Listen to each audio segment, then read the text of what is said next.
Salut les amis et bienvenue dans cette nouvelle présentation des vélos des pros. Aujourd'hui on s'attaque à la machine du capitaine de route de la formation Euskaltel-Euskadi, j'ai nommé l'espagnol Juan José Lobato et on va vous présenter son Orbea Orca qui l'aide à franchir les montagnes. Si ce n'est pas encore fait, abonnez-vous et cliquez en haut à droite pour activer les notifications. C'est parti!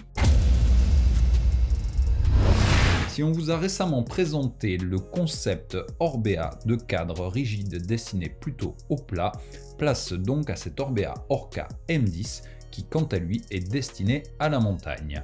Et les sprinteurs ne font pas exception, ils ont eux aussi besoin d'un vélo léger, en tout cas s'ils veulent finir un tour de 3 semaines comme ce fut le cas pour Juan José Lobato durant la Vuelta. Donc ce cadre en taille 51 est bien celui qu'il a utilisé sur les étapes de montagne.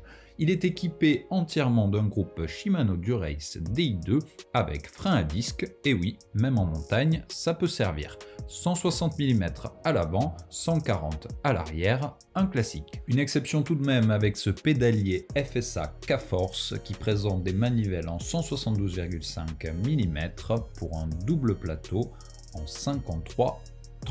À l'arrière, on retrouve une cassette 11 à 28, à n'en pas douter, il faudra peut-être monter un peu plus son pignon dans certaines arrivées au sommet. Du côté des roues, on retrouve la marque Vision avec ce modèle Metron 30 mm particulièrement adapté là aussi à la montagne. Elles sont montées de boyaux Vittoria Corsa en 25 mm. Passons au poste de pilotage qui présente un classique cintre traditionnel complété d'une potence séparée. Plus adapté, on l'a dit, à un vélo traditionnel de montagne. Il s'agit toujours de la marque Orbea avec une potence en 120 mm pour une largeur de cintre de 40 cm, le tout complété d'un support pour compteur Garmin. Enfin, à l'arrière de la machine, on retrouve toujours sur une tige de selle de la marque Orbea, une selle Prologo Scratch M5. Pour compléter cette présentation, on pourrait mentionner les pédales Shimano elles aussi, ainsi que les porte-bidons et bidons Elite. On passe donc aux chiffres de cette machine. Juan José Lobato mesure 1,73 m pour une hauteur de selle de 72,3 cm.